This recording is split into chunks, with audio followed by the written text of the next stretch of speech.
Siemens IQ700 combination oven, error E8401, model number CM633GB-S1B. We will show you how to fix this very soon. Turn it on, Siemens IQ700.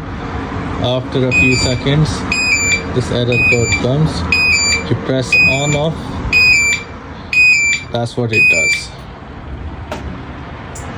In order to get the access to the actual PCB board, which is right at the back of the unit, so what you will have to do is you will have to remove the top and the back.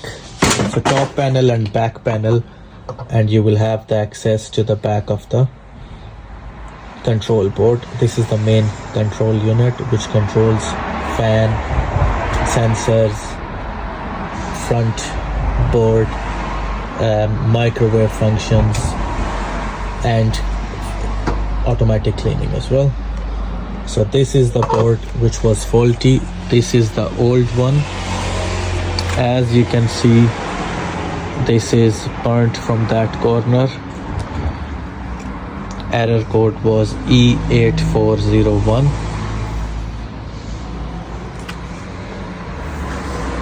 This is the one.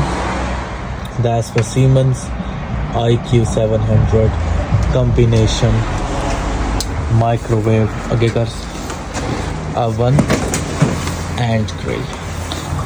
And the model number is this one, which is CM633GB-S1B. Right, we had this error code Siemens IQ700 E8401. When we checked online, it showed that the problem was with the sensor. We replaced all the sensors, we replaced even the elements, but the problem was still there. So finally what we had to replace was the actual main PCB board, which is this one. So whoever's having problems with Siemens combination microwave oven, error code E8401, what you will have to do is you will have to replace this board. As you can see, this is burnt from here right up here. So once you're going to replace this, you're not going to have that error code anymore. Thank you.